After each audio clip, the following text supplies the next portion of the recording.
జూబ్లీహిల్స్ ఉప ఎన్నిక పోలింగ్ నెమ్మదిగా జరుగుతోంది. ఉదయం 9 గంటల వరకు 10.2% పోలింగ్ నమోదైంది. ప్రారంభంలో కొన్ని చోట్ల ఈవీఎంలు మొరాయించిన తర్వాత పోలింగ్ సజావుగానే జరుగుతోంది. సాయంత్రం 6 గంటల వరకు పోలింగ్ కొనసాగనుంది. బీఆర్ఎస్ అభ్యర్థి మాగంటి సునీత, కాంగ్రెస్ అభ్యర్థి నవీన్ యాదవ్, బీజేపీ అభ్యర్థి లంకల దీపక్ రెడ్డి కుటుంబ సభ్యులతో వచ్చి ఓటేశారు. మొత్తం 407 కేంద్రాల్లో పోలింగ్ కొనసాగుతోంది. పలువురు రాజకీయ ప్రముఖులు కూడా తమ ఓటు హక్కు వినియోగించుకుంటున్నారు.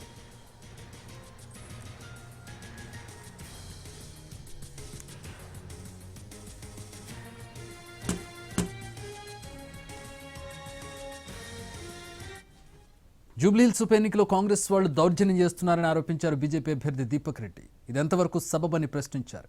పోలింగ్ బూత్ల దగ్గరకు వచ్చిన బీజేపీ వాళ్లను బెదిరిస్తున్నారని ఆరోపించారు. ప్రజలు ఆలోచించి ఓటేయాలన్నారు బీజేపీ అభ్యర్థి దీపక్ రెడ్డి.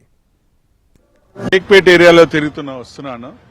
అక్కడ కొంచెము కాంగ్రెస్ వాళ్ళు దౌర్జన్యాలు చేస్తున్నారు. రాత్రి కూడా మా వాళ్ళని కొట్టిండ్రు.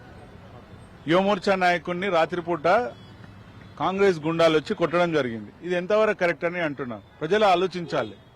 ఇప్పుడు కూడా వచ్చి బూత్లలోకి వచ్చి మీరు ఎట్లా తిరుగుతారో తర్వాత చూస్తా, సాయంత్రం చూస్తా అంటున్నారంట.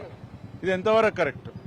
ప్రజలు ఆలోచించి ఓటేయాలి. కంపల్సరీ ఓటేస్తాను బయటికి రావాలని మళ్లీ కోరుకుంటున్నాను. ఎందుకంటే ఈ ఏరియాలలో చాలా వరకు శ్రీనగర్ కాలనీ, ఇటు సైడ్ వెంగళరావు నగర్ ఏరియాలలో చాలా వరకు మనం మాట్లాడుతుంటాం, కానీ బయటికి ఓటేసే టైంకి వచ్చేసరికి మనం బిజీగా అయిపోతున్నాం. కాబట్టి ప్రజలు కంపల్సరీ ఓటేయండి.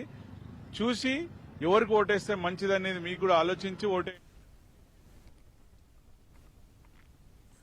పోలింగ్ బాగా జరుగుతోందన్నారు కాంగ్రెస్ అభ్యర్థి నవీన్ యాదవ్. బీజేపీ అభ్యర్థి ఆరోపణలను కొట్టిపారేశారు. ఆరోపణలు చేసేవారు చూస్తూనే ఉంటారన్నారు.